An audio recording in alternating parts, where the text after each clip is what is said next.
સુરતની Sachin surveillance police દ્વારા Innova car સાથે ભારે માત્રામાં વિદેશી દારૂ સાથે એક આરોપીને ઝડપી પાડવામાં સફળતા પ્રાપ્ત કરી। સુરતની સચિન સર્વેલન્સ પોલીસ દ્વારા પેટ્રોલિંગ દરમિયાન બાતમી મળતા એએસઆઈ ઇન્દ્રજીતભાઈ અમરસંગ વનાર અને પોલીસ કોન્સ્ટેબલ દશરથભાઈ માવજીભાઈ રજિયા દ્વારા ઇનોવા કાર રજિસ્ટ્રેશન નંબર JJ06LK11110માં દારૂની હેરાફેરી કરનારા જીગર વિજયભાઈ વાંસફોડિયાને પકડી પાડ્યા હતા, જેમાં આરોપીને પકડી પાડી ઇનોવા કાર કબજે કરી અલગ અલગ બ્રાન્ડની નાની બોટલો તથા બિયરના ટીન મળી કુલ નંગ 2784, જેની કિંમત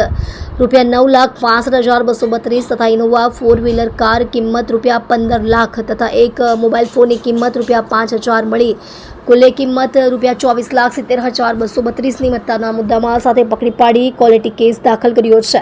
જેમાં સચિન પોલીસને માહિતી મળી છે કે પકડાયેલા આરોપી જીગરના કાકાના દીકરા ઓમપ્રકાશભાઈ વાંસફોડિયા નાઓને પાસાના કામે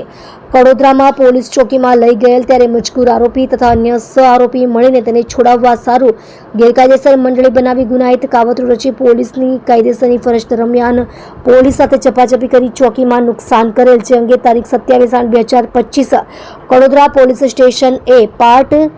1/2025 BNSની કલમ 189(2), 191(2), 65(2), 121(1), 132(26)